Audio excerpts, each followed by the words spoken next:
Simula po December 20, papayagang dumaan sa EDSA ang mga provincial bus para makatulong sa mga pasahero ngayong holiday season. At tuloy-tuloy rin ang pagbabantay ng mga otoridad sa mga sagabal sa kalsada. Saksi, si Ian Cruz. Bawal pumarada sa bahaging ito ng Katipunan Avenue sa Quezon City. Kaya ang AUV na to na nasa tabi ng isang fire hydrant hinatak ng mga tauhan ng MMDA. Maging ang pickup na ito na nakasampa sa may bangketa. Ang ilang driver, tiniketan lang. Gaya ng van na ito na sasakyan pa man din ng pamahalaan.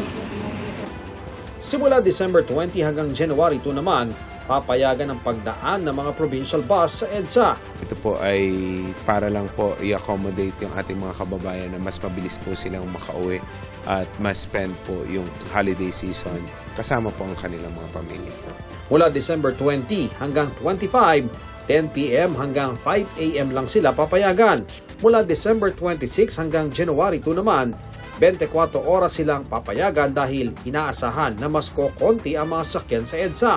Tinatayang 2,100 bus units ito sa kabuuan. Mas okay po yun, parang mas mapadali yung pagbiyahe namin. Mas pabor po sa amin, lalo na po kung gusto po namin makauwi ng maaga.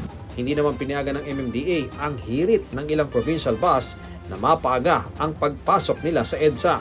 Kung papayagan po natin, nasa 2,100 buses po yan, lalo na sa peak hours, ay magdudulot po ng mas mabigat na daloy ng traffic. Base sa huling bilang ng MMDA, umaabot na sa 464,000 ang bilang ng mga sakyang dumaraan dito sa EDSA araw-araw na inaasahang aakyat pa sa 480,000. Kaya naman ang average speed na 18 kilometers per hour, pwede pa raw bumagal hanggang 15 kilometers per hour. Sa regular na EDSA lanes lang sila papayagan, hindi sila pwedeng dumaan sa EDSA bus carousel na para sa mga bus na bumabiyahe mula Monumento Caloocan hanggang EDSA Rotonda sa Pasay. At pagkatapos ng January 2, Definitely po, hindi na po yan papayagan and I will personally oppose any move to bring them back sa EDSA.